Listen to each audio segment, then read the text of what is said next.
The input hypothesis critique.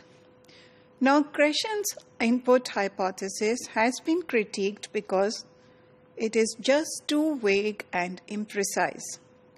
It does not give us the details of the process that goes on, either during or in between the stages.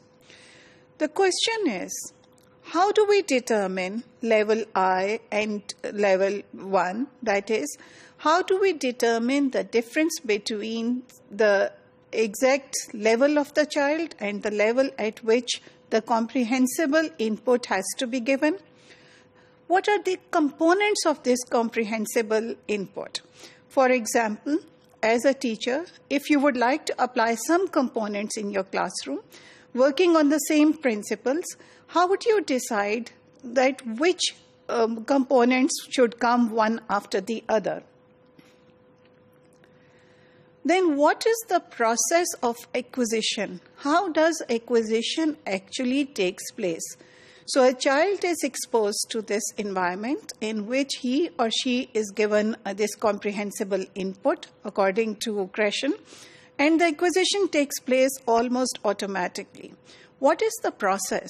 Now, any language theory needs also to tell us what is the process by which the language is acquired, so that we could see how we could possibly model these things for the second language formal learning. Another important issue with this hypothesis is that this is impossible to verify because it is vague, so you can't theoretically or empirically we can't justify it, and it is difficult to know how the truth of the hypothesis. It does not also at all shed any light on the internal workings of the human mind, because Crescen also talks about something like a language acquisition device. So unlike Chomsky, who is talking about universal grammar, this is something that is similar in a sense that it is an innate system, but Crescen, however, fails to talk about the system by which this language acquisition device works, while Chomsky gives us details regarding that. Another problem, and a major one in my opinion, is that the whole argument of the input comprehensible thing is circular. Circular would mean that we are now supposed to give a child some sort of comprehensible input so that language can be acquired. But comprehension, that is an understanding of the language, will only come if the child has some sort of an understanding of the language already. So how will the process actually begin?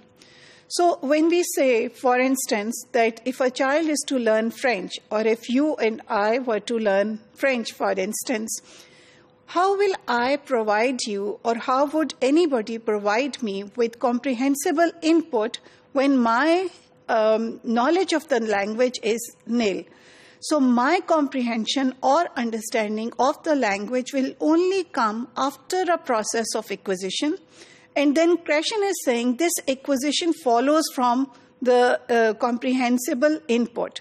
So this is very vague, and the argument is certainly very circular.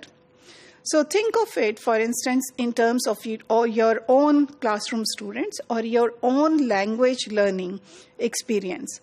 How can possibly, when a child is exposed to second language, how can you possibly provide the child a comprehensible input if the child does not comprehend the language at all? So there are no systems explained.